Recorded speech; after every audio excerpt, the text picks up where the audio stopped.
We've seen a lot of Boolean stuff. You might be a little bit tired of true and false and or, because after all, we kind of know that computers do a lot of stuff with bits and ands and ors. So let's look at something a little more visually pleasant. There is a classic problem that goes back to kind of the heyday of recreational mathematics in the 1800s, the map coloring problem. I have a map with a bunch of countries and I want to color it, and to avoid confusion, I don't want two neighboring countries that share a border, to have the same color. Well, here's a map, Africa, wherever. How few colors can you get away with? Well, there is a classic result called the four-color map theorem, which incidentally was unsolved for many, many years and wasn't really proved until the 1970s. And when it was proved with the help of a big computer program, big at the time, and so people still debate whether it's a good proof or not. But anyway, we now know that four colors are always enough. But are three colors enough?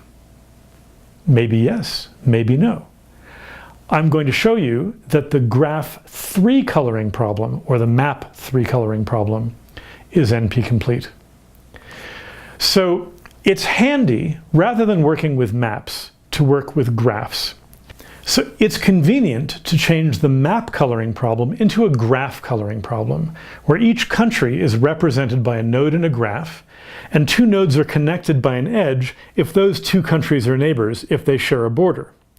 The rule that two neighboring countries cannot be the same color now becomes the rule that two nodes directly connected by an edge in this graph cannot be the same color. Now, I'm going to show you that the question of whether we can color a graph with just 3 colors is NP-complete. I'm going to do that by reducing from not all equal sat to this 3 coloring problem. That sounds bizarre at first. After all, not all equal sat is about true and false. Here we have just colors. But again, we're in the driver's seat. We get to choose what these colors mean. So for instance, I'm going to design my graph so that it has some very deep and technical objects in it that we theoretical computer scientists call gadgets. One type of gadget will be our variables. There'll be some little bit of the graph that can be colored in 2 different ways, and we'll just use those 2 ways to mean true and false. So for instance, at the top of this diagram I have a bunch of triangles.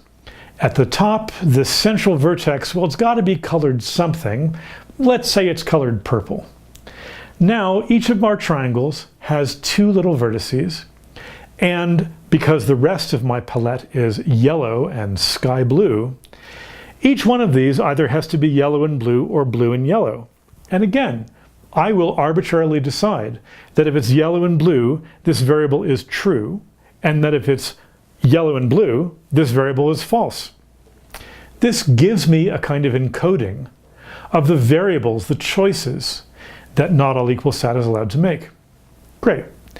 Well, I also need to encode the constraints. I need a constraint gadget. I need to add something to the graph, which I have hidden under these question marks to make things interesting for you, such that that part of the graph can be colored legally with 3 colors if and only if the 3 variables connected to it are not all the same. Which means, for instance, that on the left, where we have this constraint x, y, z, well, the vertices corresponding to x, y, and z must not be the same color. So, what could I put under that question mark so that it can be colored with 3 colors if and only if those 3 variable vertices connected to it are not all the same color? That's a quiz for you.